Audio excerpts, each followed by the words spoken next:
Video 1 de 19. El amor en los tiempos del cólera. Gabriel García Márquez. Era inevitable.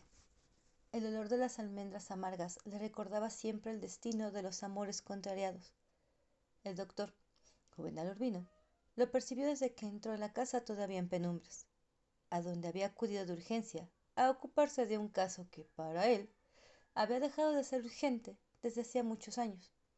El refugiado antillano Jeremiah Saint-Moore, inválido de guerra, fotógrafo de niños y su adversario de ajedrez más compasivo, se había puesto a salvo de los tormentos de la memoria con un sahumerio de cianuro de oro. Encontró el cadáver cubierto con una manta en el catre de campaña donde había dormido siempre, cerca de un taburete con la cubeta que había servido para vaporizar el veneno. En el suelo, amarrado de la pata del catre, estaba el cuerpo tendido de un gran danés negro de pecho nevado, y junto a él estaban las muletas. El cuarto sofocante y abigarrado, que hacía al mismo tiempo de alcoba y laboratorio, empezaba a iluminarse apenas con el resplandor del amanecer en la ventana abierta, pero era luz suficiente para reconocer de inmediato la autoridad de la muerte. Las otras ventanas, así como cualquier resquicio de la habitación, estaban amordazadas con trapos o selladas con cartones negros, y eso aumentaba la densidad opresiva. Había un mesón atiborrado de frascos y pomos sin rótulos, y dos cubetas de peltre descascarado bajo un foco ordinario cubierto de papel rojo. La tercer cubeta, la del líquido fijador, era la que estaba junto al cadáver.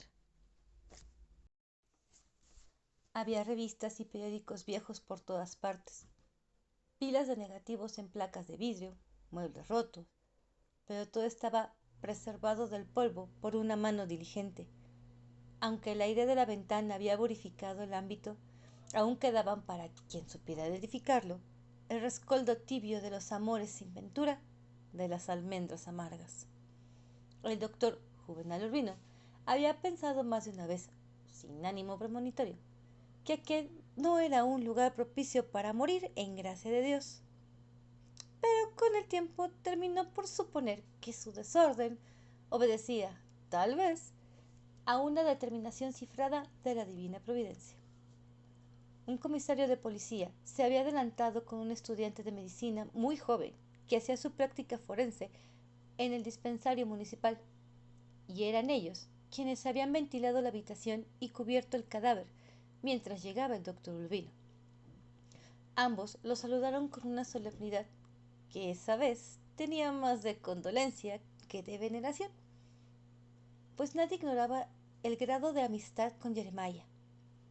El maestro eminente estrechó la mano de ambos, como lo hacía desde siempre con cada uno de sus alumnos antes de empezar la clase diaria de clínica general, y luego agarró el borde de la manta con las yemas del índice y el pulgar, como si fuera una flor, y descubrió el cadáver palmo a palmo, con una parsimonia sacramental.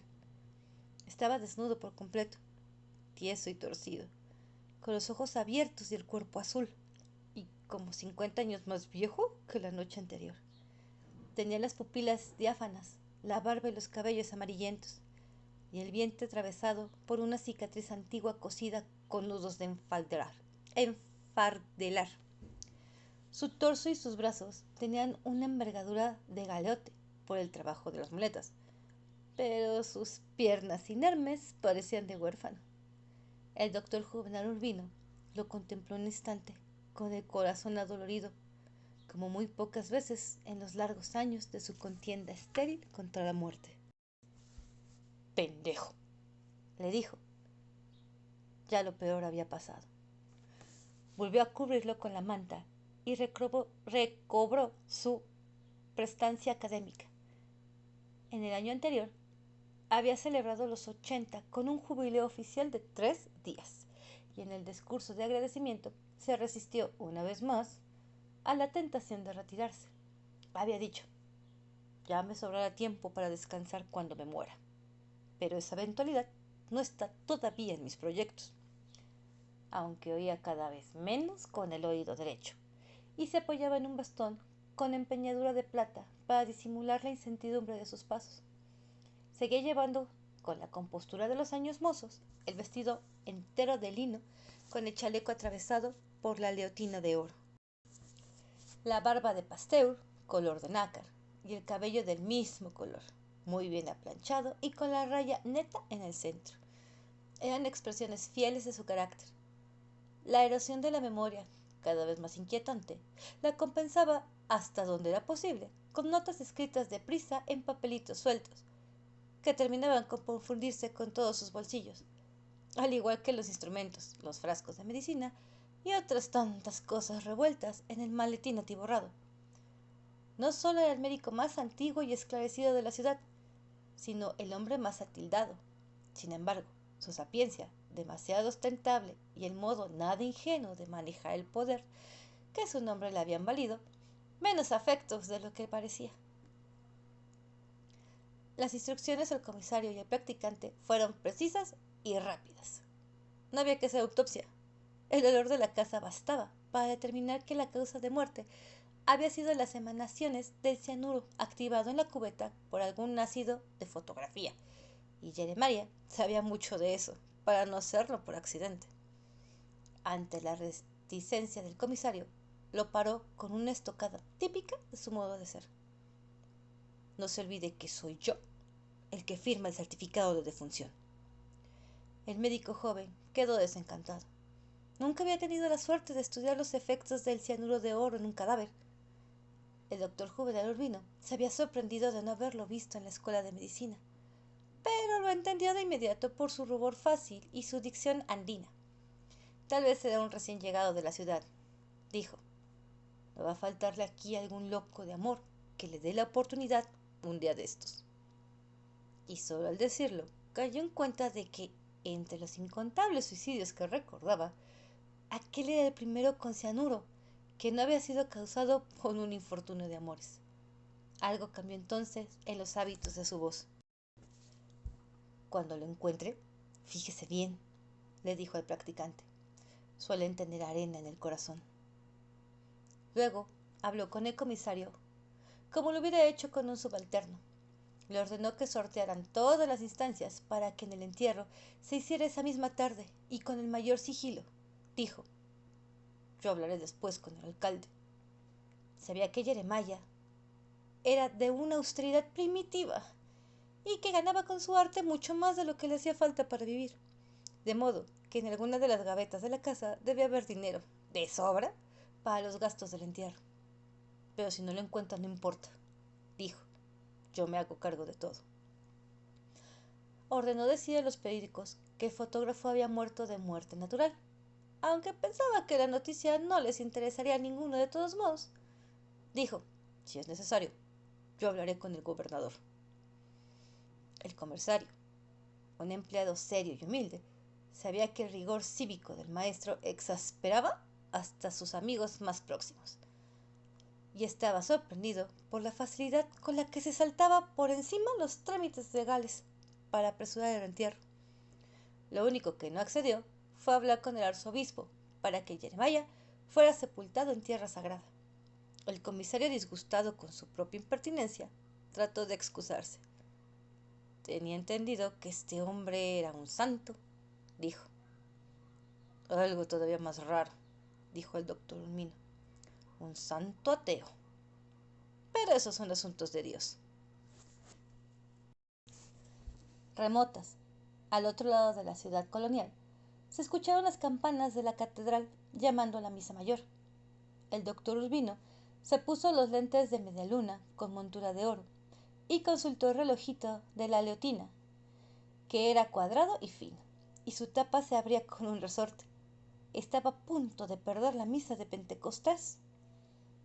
En la sala había una enorme cámara fotográfica sobre ruedas, como las de los parques públicos, y el telón de un crepúsculo marino pintado con pinturas artesanales, y las paredes estaban tapizadas de retratos de niños en sus fechas memorables. La primera comunión, el disfraz de conejo, el cumpleaños feliz. El doctor Urbino había visto el recubrimiento paulatino de los muros año tras año, durante las calibraciones absortas de las tardes de ajedrez, y había pensado muchas veces, con un pálpito de desolación, que en esa galería de retratos casuales estaba el germen de la ciudad futura, gobernada y pervertida por aquellos niños inciertos, y en la cual no quedaría ya ni las cenizas de su gloria. En el escritorio, junto a un tarro con varias chambimbas de lobo de mar, estaba el tablero de ajedrez con una partida inconclusa. A pesar de su prisa y de su ánimo sombrío, el doctor Urbino no resistió la tentación de estudiarla. Sabía que era la partida de la noche anterior, pues de Jeremiah jugaba todas las tardes de la semana y por lo menos con 3 adversarios distintos. Pero llegaba siempre hasta el final y guardaba después el tablero y las fichas en la caja. Y guardaba la caja en una gaveta del escritorio. Sabía que jugaba con las piezas blancas, y aquella vez era evidente que iba a ser derrotado sin salvación en 4 jugadas más. Si hubiera sido un crimen, aquí habría una buena pista, se dijo. Solo conozco un hombre capaz de componer esta emboscada maestra. No hubiera podido vivir sin averiguar más tarde, porque aquel soldado indómito, acostumbrado a batirse hasta la última sangre, había dejado sin terminar la guerra final de su vida. A las 6 de la mañana, cuando hacía la última ronda, el sereno había visto el letrero clavado en la puerta de la calle. Entre sin tocar y avise a la policía. Poco después acudió el comisario con el practicante, y ambos habían hecho registro de la casa en busca de alguna evidencia contra el aliento inconfundible de las almendras amargas.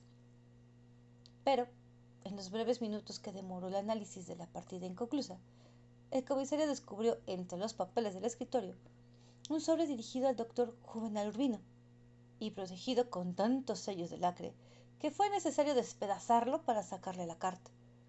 El médico apartó la cortina negra de la ventana para tener un poco de luz.